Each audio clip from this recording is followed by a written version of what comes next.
BigFooty Blues. BigFooty Blues. BigFooty Blues. Turn the BigFooty Blues.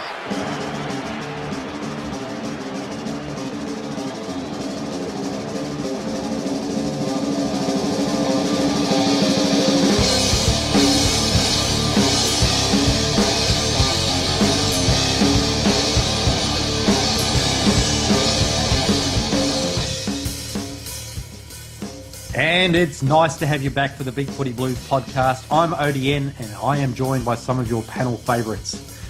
He had a fairly quiet week when he wasn't stinking up the poetry circuit or defending the earth by exposing the myths about hybrid cars. Welcome back to the podcast, ShanDog. Thanks very much. I'm here to serve. He spent the weekend worried that if our country supporters ran out of alcohol and got bored, his virtue might be taken by force. I found that funny because I would have thought alcohol was a must in order for that to happen. Strange company you keep, HBF. Good evening, everybody. Thank you, ADN. No problems, mate. Anytime. Listen, just a little bit of blues news first up, guys. Doug Williams, a member of Bob Chitty's Bloodbath team of 1945, passed away on Monday, aged 90. With the passing of Williams, only two members of that premiership-winning team remain, Alex Way and Ken Hands. Rising Star nominee Troy Menzel has signed a 2-year deal with Carlton that will see him remain at the AFL club until the end of 2016. And Sam Rowe's breakout season has been rewarded by Carlton, with the Blues re-signing the key defender for a further 2 years. Interesting news there, folks.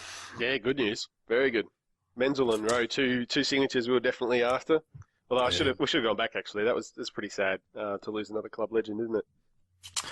Yeah, a pretty good innings, and only two left. I've read something that they, in Carlton terms, it's almost comparing it to Don Bradman's Invincibles, that sort of era, and of such a famous grand final, and there's, not many left. I don't know. But Sam Rowe particularly, ShanDog, you'd be pretty ecstatic. Rowie, my boy. Me and Mebby. I'll throw a shout out to Mebby as well. So good to see him get another contract. His improvement as a key position defender has just been massive this year, and it's been, I think, a real big reason why our defence has been so much tighter for pretty much the whole season. Him, Whitey, and Jamison down back. It's just been fantastic. So good to see the clubs ponying up and giving him the 2-year contract. Oh, it backs to the wall stuff, isn't it? Like, with all the adversity he's overcome, that he's had to fight through, and then, sort of last year of contract, and, he turns in a career best season and really looks like he's found his niche, and wow, he's a fighter. Absolutely. Yeah, and I think a real big well done to the club to getting Mental over the line. I think we saw on Friday night some of the skill that kid's got, and I think he could really be some sort of player in the next couple of years. There was even talk about him maybe moving through the midfield next year. I think we're all pretty keen to see that, and I actually think Edsel one would have actually put some barricades up around Vizzy Park. Chained herself to it, I reckon. Yeah, chained herself there so he wouldn't go. So shout out to you, Edsel. You can go. You can actually sleep now, and get through the pre-season, you'll be fine. So but seriously, it was really, really good to see them both sign. And not good hearing another past premiership player passed away. Not good at all. I know with Menzel, every time he seems to be having a season best game, he tends to get injured and doesn't get to pad out the stats as he'd like, but he still had a pretty good game despite the fact that he had to go off early. I'm not sure if it came across on TV, guys, but the forward pocket that he got injured in, that's where myself and Old Man Fire were sitting, and when Menzel was down on his haunches, Andrew Mackie walked past, and he didn't hit him very hard, but he certainly gave him a little bump to sort of say, just to know that he was there. And I just didn't really like that. You could see he was quite hurt, and Andrew Mackie just had to, I just didn't like that. I don't think when a player is hurt that, you go down, you bump them when you really don't have to. So yeah, absolutely. I did actually spot that in the injury thread. Someone put up linked the club's injury update video on YouTube, and it was there that I saw it actually, and brought it up, and a few people have had a few things to say about that. Like you said though, it wasn't hard contact. It wasn't trying to hurt him or anything like that. But it's just not something that's nice to see. You don't. Nah. If one of our players did it, you'd be like, that's uncool. Yeah, I'm surprised he didn't cop a dumpling between the eyes for that one. Well, Diane I'd well and surely finished the dumplings by then. He was on to his third hot dog by then, so the old boy. I had to push it up for him, though. All right, moving right along. It's time for the Weekend Wake.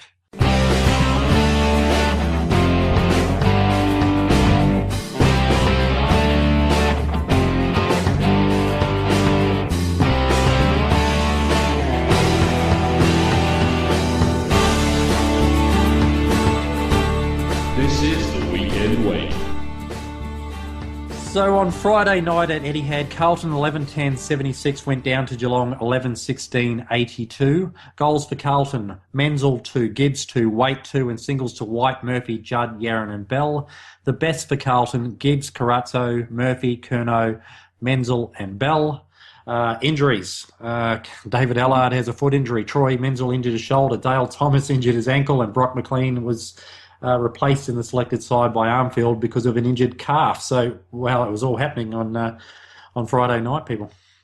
Yeah, crazy. The injuries, really, that's what killed it for us, isn't it? I think most people would agree. There was that, obviously, bit of an ordinary umpiring decision towards the end there, which you just sort of accept that sort of stuff happens every now and again, but it just really, really sucked that it was again against Geelong, again in the last minute or two that's happened. Really disappointing. Look, I was really pleased with how they played on Friday night. I mean, even though Geelong kicked, I think it was 2 goals, 8, something maybe in that third quarter, to be there or thereabouts at 3/4 time when we essentially had one rotation, and you could just see as the players were heading towards Mick at 3/4 time, they were just absolutely spent. So to essentially hang on to that until that last couple of minutes was a mighty effort. I think and again, look, another really good team performance. Good to see, Gibbs have another really good game. I thought Judd was pretty good. Rowie did an unbelievable job down back. So just really happy just to see the guys kick on at the end of the year. Menzel's goal off the ground was amazing. That I'm not sure what James Kelly was thinking. I'll just rush it through, but he tried to go for a sneaky handball. And yeah, so look, just a great effort. Hopefully, again, I know we'll touch on it later, but hopefully we can bring that to this Friday night against Port. But as you said, ShanDog, just those injuries just killed us. And yeah, bring on Port Friday night. Yeah. Yeah, it was a pretty good game from a couple of people in particular I thought that stood out. Carazzo got heaps of the ball. It was great, but the ones that was really enjoyed seeing play well was Yaron. He got plenty of it, kicked a brilliant running goal. It's him, Tom Bell stepped up again. I think he's backed up a few weeks of really good performances, so that was really good to see. Yeah, Sheehan didn't look totally out of place. He's still picking up the pace a little bit, I think, but a couple of really good passages of play that he was involved in as well. So the only negative I would say, besides the obvious injuries and such, were I think Nick Graham, really, that was an opportunity for him to start or to shine, and he didn't really. He's still, you can't dispute that he's got a lot of potential and talent and stuff like that. But I would love to have seen him step up and play really well. But at least because of these injuries, I think he's probably going to stay in the side for the rest of the year. So we'll get to see a little bit more of him. Yeah, absolutely. Jamison and Rowe, despite what Mick says, really stitched up Hawkins.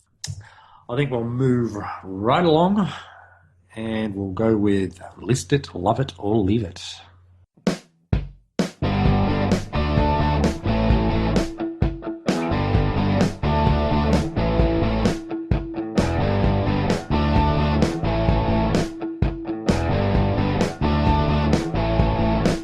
List it, love it, or leave it.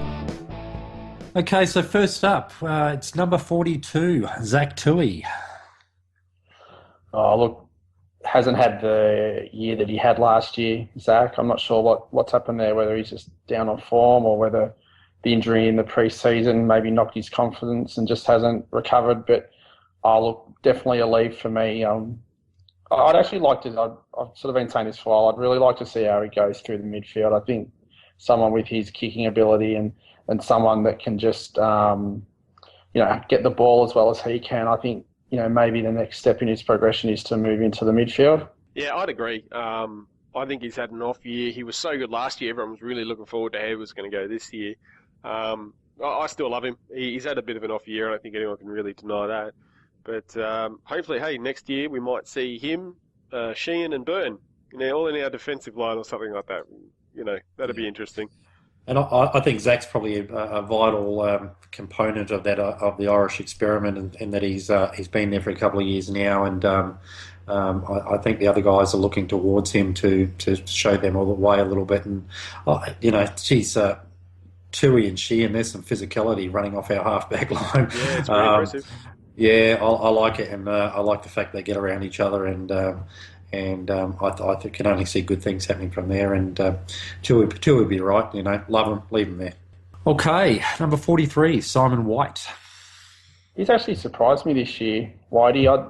I sort of had him penciled in as maybe someone that would struggle to start on the list past this year, but I would say he's reinvented himself. But he's certainly found some form that I didn't think he had in him. Would like to see him have a big pre-season, really see if he can kick on from this year. I think he's quite an important member of our 22. Yeah, I love him. He's got a bit of mongrel about him. I like it. He's always in there. Whenever something's stirring, he always seems to be there. It's like him and Andrew Walker always just seem to be either instigating something or carrying it on. But besides that point, he's done very, very well, as I said, as a swing role. And I always thought that he had a lot of potential, and thought people probably knocked him a little bit too much too early. And I think he's starting to show at the moment what his value can be. Yeah. Same as you, ShanDog. I love the mongrel. It's so good to see that in the Carlton team. We've been so placid for so long, and a couple of times this year he's shown a bit of attitude. He's in a little bit of trouble off the field, and I hope that'll maybe. Well, you hope justice is done, but I hope it clears up to his benefit. Look, he's had a lot of injuries, and when he gets a good run at it, wow, he could be our Peter Dean, just for having a little bit of white line fever and and doing his job. He's not worried about picking up the stats as such, but he's definitely a role player back there, and he's a bit of glue for that back line. Number 44, Andrew Carazzo. That's a tough one, isn't it? It is. Not sure I don't know. What do you guys think of where is he at now with in terms of career longevity? I don't think we can get anything for him. Should we have wanted to trade him at all? I think he's too young to delist. He hasn't had a great year, but can still provide a lot. So it's sort of one of those, I guess. The only thing we can really do from here is just say, hey, love him, hang around, and then and I still think he's got a little bit of time to give us in that. I think he might perhaps play a similar role to Judd next year, just in the terms of the number of games he plays. I think maybe he could get to that, maybe 15 to 18 mark, and then just play those games to see if we can get him through a full season. I mean, the last 2 years he's barely played any footy at all. So, look, I don't think he's going to go anywhere. I think he should definitely run around again next year. I think we just maybe need to manage his pre-season. We don't need to flog him or anything like that. Get him into round one, and then perhaps just manage him next year. But definitely keep him on for next year. No problem with that. Yeah, look, I was all set to get rid of him. He has had a down year. We haven't seen much from him since he was injured early last year, and at times, frankly, he's been a little bit of a liability on the field. But his best is very, very good, and he racked up the stats again on Friday night. I don't think he was our best as such. It wasn't the way I saw the game unfolding. But even though people, after the fact, have because of those stats, thought he might have been. But he is a good stopper, and he does a lot of unrewarded stuff and stuff that we don't really get to see. He's a leader. He's in our leadership group. You don't get rid of those guys. You tear the heart and soul out of the club when you do that. For all intents and purposes, love him, keep him around. It doesn't hurt anything. But when his form drops off, don't be afraid to drop him. Yeah, agree, 100%. You can't be carrying guys because they're leaders. We have to make the hard calls when that form drops away. So that's just a little disclaimer there. But other than that, he stays. Number 45, Blaine Johnson.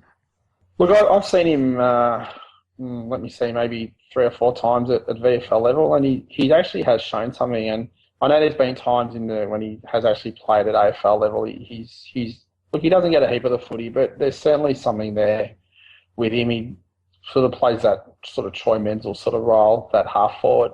Look, I mean, he's only been on the rookie list for 1 year. I wouldn't really see any real purpose in getting him over here for 12 months and then delisting him. So I think there's something there. I'd certainly hang on to him for next year, and depending on what happens to the senior list after the season, I certainly wouldn't argue too much if he got promoted onto the senior list. Give him another pre-season and see what I can do next year.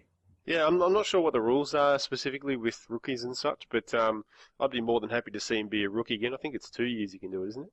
I think so. Yeah. So I'd be more than happy to see him stay as a rookie. I mean, there's a reason he got upgraded and then ended up playing a couple of games.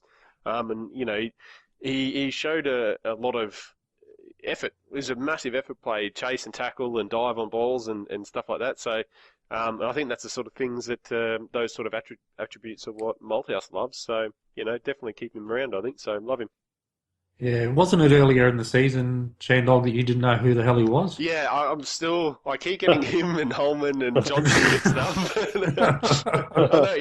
Not Johnson, the other one. You know what I'm talking about. No, you don't know what we're talking about.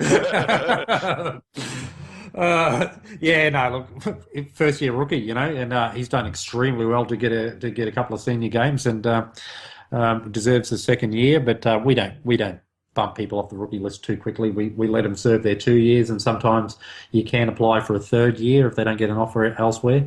So he's got another year or two left on the rookie list because that's the way we do things at Carlton. But he's not going anywhere next year, that's for sure. Reynolds was the guy I keep thinking he is. I could almost hear the cogs whirring and clicking. Up next, number 46, David Allard. Oh, look, I'm not sure where Allard is, really. Look, you can't fault his effort. He always gives 110%. I'm just not sure what he really adds to our side. I mean, I don't mind him as a if he plays like forward pocket, I suppose, with sort of little bursts through the midfield, depending on what happens, perhaps with Garland at the end of the year. But I don't know. Sometimes he looks good and some days he doesn't. So I reckon you could almost toss a coin with him after the year. Look, wouldn't bother me if he left. Wouldn't be completely unhappy if he stayed. I think it just depends on what Mick and the club want to do with him. So I'm not really sort of phased with him one way or the other. What do you guys think? What he seems to me, this might be really abstract and people won't get it, right? If you've ever played like football manager games, like soccer manager games and stuff, all these players, right, they all have these attributes that break it up. So, out of 100, a player's speed, stamina, strength, endurance, skill level, all that sort of stuff. And I imagine David Allard in this game is just flat 50% on all of them, right? He is the epitome of average. And the only thing that he's above average in, which is great, is effort. He always give you, full effort.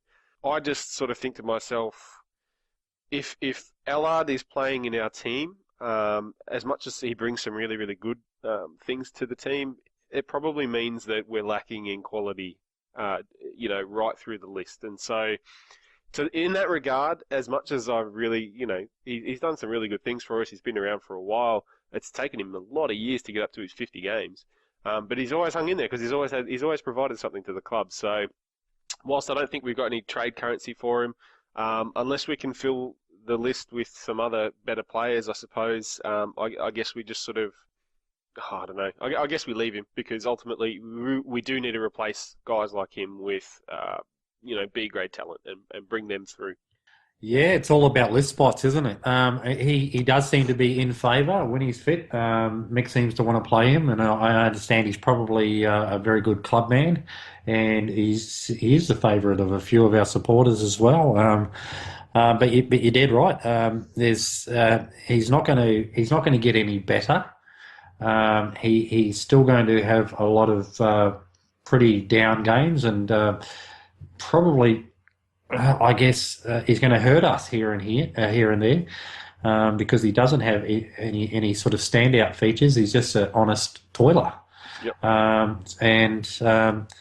Yeah, I mean, it probably doesn't go down well in some quarters, but if we need a list spot, then we're going to have to leave players like Allard behind. Mm-hmm.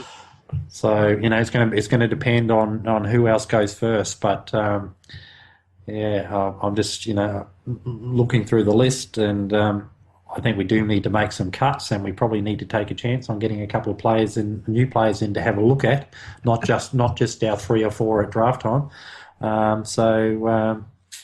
I think he's very much a chance to go. So, yep, I agree with that. Yeah.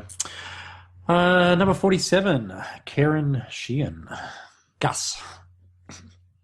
Oh, look, I think if Mebby was on here tonight, she'd be going, love him, love him, love him. So shout out to you, Mebby. Look, his couple of games that he's played at senior level, I think he's been really good. I'm quite surprised with just his kicking. That left foot of his is pretty special. So I think if he can keep developing after he's only played 16 games of footy, like lifetime, I think we might have a pretty special player on our hands. There was a couple of times I noticed on Friday night he did get caught out, but look, I mean, that's to be expected from someone who really hasn't grown up on the game. So love him. Give him another pre-season. It'd be great to see what he can produce next year. Yeah, I agree.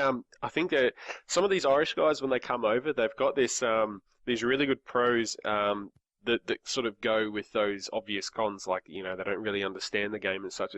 But when you look at it from the other side, guys like him and Tui at the start especially, they'd go for passes. They'd go for things that you wouldn't normally expect or first think of, because they come into the game with a different perspective. So it's always really interesting. Like Sheehan, so far, when he's been delivering the ball into attack, he's done it really, really well. And I think it's because that he doesn't, he comes with the benefit of having played Gaelic football and coming from a different sport. They see other ways to go about things. I probably explained that in a really, really bad way, but basically the extra. I'm not even going to bother trying. It's fine. He's got great legs. Keep him. Yeah. mighty thighs. Look. I think what you're trying to say is that he's unencumbered by having to play the percentages. That's right. Yeah, and I'm thinking that one in particular where he kicked it over a pack of players and it just cleared them and landed in the arms of Wadey on the lead. And that was a real needle in the haystack kick into the forward line, and he meant it. I think he's rather than look for the maybe looking for the most obvious option, he might be looking for any option. But see leading forward, kick it. He's not crippled by the fear of turning the ball over, so he is going to spot up options that players that have been playing the game all their life might not necessarily take.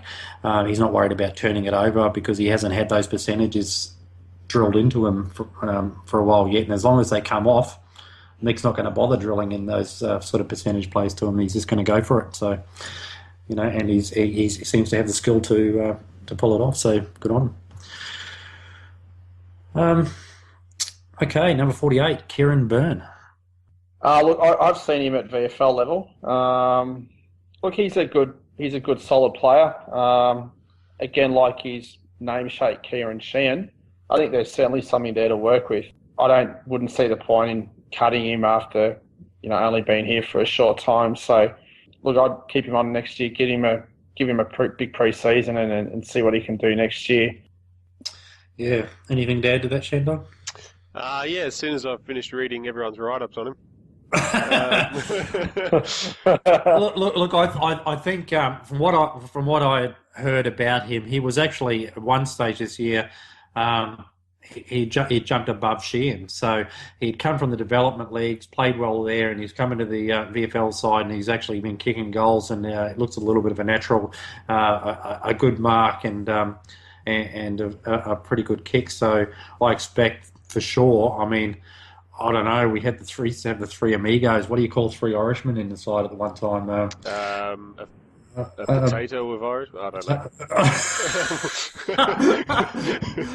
A crop? A crop of Irish. I was just reading on one of the threads there about him that people have noticed that he's a really good size apparently, and also has a pretty good kicking technique as well. So while we haven't seen him, and guys like myself and I guess you, ODN, who don't live in Melbourne, wouldn't have got an opportunity to see much of him so far. So I just have to say trust the club with this, and hope we retain him. Yeah, absolutely. Looking forward to seeing them all playing next year. All right, now it's time for a bit of pre-game pep talk.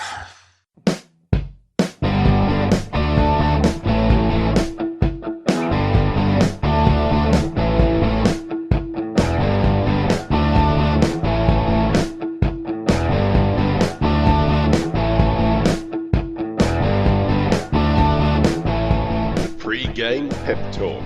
So Friday, 7:20 p.m. at Adelaide Oval, Carlton take on Port Adelaide. That's ShanDog's stomping ground.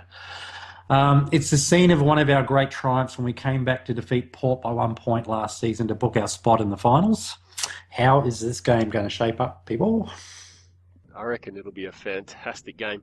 Port are looking to turn around some mid to late season form slump, I guess. They were looking closer to the middle of the season. They were looking like the one of the best teams in the comp. They were just playing such blistering football, and it was really attractive to watch, even from a neutral's perspective. So they've fallen away a little bit.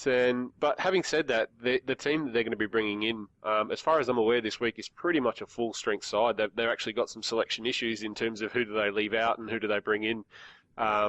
Or who do they leave out to bring those sort of last few best 22 guys in? So it's going to be tough for us given our injury considerations as well. Can't wait to go to this Adelaide Oval and check it out. So just hoping for a really, really good game. Honestly, I think it'd be poetic justice if Port won by a point at the depth. So I'll just go with that, I reckon.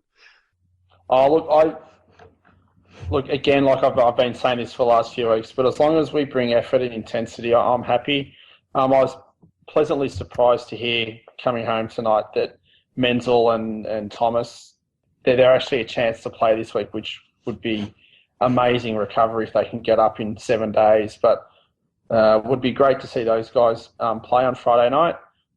Port are a tricky team. I mean, I didn't really see much of the game up on the Gold Coast, but played in horrific conditions up there, very wet. So with a day less, maybe they might have some heavy legs after playing up there. Look, who knows? Who knows? At least, we certainly don't fear going interstate. Never played at the Adelaide Oval, so I think it'd be a good experience for the guys. Really wish I was going over as well, but just can't make it this year. So I'll definitely try and get there next year. I'm actually going to tip Carlton by 10 points with Waite kicking 4. Yeah, nice one. Also, Cruiser's a chance to come back in. Yeah, not sure how I feel about that.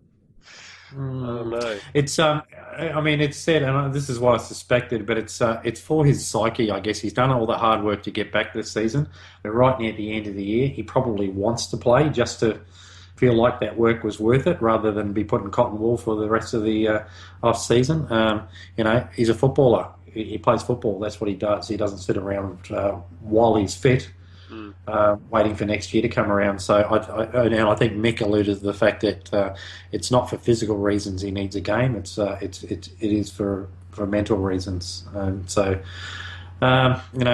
VFL. He could get injured in the VFL just as easily as he could in the AFL, I guess. So, and if he does get injured again, I'm sure it's not going to be the same injury, or he's coming back too early. He's done the miles, and it'll just be one of those things. And he's got the whole off season to recover. So, look, I'd love to see him. I think it's just good for our psyche. I think the club's in a really good place at the moment mentally. Everybody seems happy to be there, except for Wadey, who might be looking after his future. But it's everybody else can see the turnaround, and even if we're not getting the results, and we might be sitting 13th on the ladder, this feels like a bloody good 13th. I tell you. The last month has been great, hasn't it? It doesn't feel like we're 13th. This season, the way you can see it building, and I haven't seen that consistency. I remember we've been talking all year, and earlier in the year and last year we were talking about manic attack on the football, and we didn't see it. Back in the day, Ratton used to say these guys are so inconsistent and they don't apply themselves, and he used to have to call them out in the media to get them to come out and be pumped up the next week. Mick's had to do the same thing last year, and now for some reason the penny has dropped, and then you see Juddy jumping around the place like a 2-year-old again, actually excited to be playing football. That was great. Cruz wanting to get back and play a game with these blokes. Everybody's Menzel signing on again, and it's just it's all Gibbs and Murphy have signed on. Everything's happening where these guys have gone, you know what, forget the scoreboard, forget the ladder, something's happening here, and they're all pointing to the off season, so you just wait and see.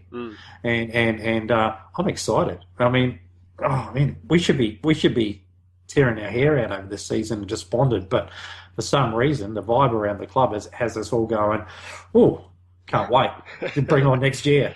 So yep. Look, Rowie and Jamo will destroy Westhoff and Schultz this week, and Carlton will win by 20. Yeah, actually, I was going to say, our defenders, Port's tall forwards have been having a particularly tough time of it in the last few weeks, and considering how well Rowie and Jamo are playing, then there's a good chance that we'll hold them to a pretty low score, one that will, is winnable. So there you go. We just got to make sure that Wingard doesn't turn his form around, and Robbie Gray has minimal influence on the scoreboard anyway, that sort of thing. So, we're every chance to win this, absolutely. So even with their injury-depleted lineup, just based on what Port's form has been lately. Yeah. Well, look, I'm excited. I know McLean's not going to get up this week. I know Allard's not going to get up. You'd have to think that one of Menzel or Thomas will probably miss out. That's law of averages. Don't know if Cruz is coming back or not, but if they don't, we'll have a couple of other players come back in this week, and I just love seeing players get another chance, and maybe see another youngster come back in. Cripps. Cripps. It wouldn't have been lovely to see Cripps get one more game this year, just because he's come back from that injury and he's been monstering them in the VFL level, and that's the future right there. Get him a game with Juddy, because I don't think. No, see, when Cripps was in the side early in the year, Juddy wasn't. I don't think the two have played together. That's right. I know HBF wants to see him. Yeah. I do. I didn't go out to Preston. What day was it? Saturday. But the past few weeks I've seen him. He's just far too good for VFL level. With Allard being injured, it just really makes sense for Cripps to come in. I'm not sure if I'd like him as a sub. I think he needs to probably work into the game. So, I'd have no hesitation at all to bring him in. I mean, the guy, I was looking at him walking around the boundary line at Casey a couple of weeks ago, and the guy's nearly a bona fide key position player. He's getting close. He's got to be close to 194 centimeters, 195 centimeters. I mean, the guy's just massive. So once he fills out and gets another pre-season or two under his belt, he's going to be an absolute beast. It's going to be exciting, isn't it? I can't wait. Cannot wait. Yeah. It's another good opportunity for South Australian crowds to see Bryce Gibbs in full flight. They're not going to get to see him for 11 games next year, as they thought. So,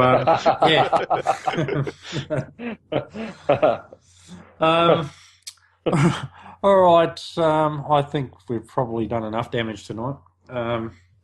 Just a reminder to people to get into our Cranium Medal August thread and nominate your favourite poster this month. We'll be closing that very shortly.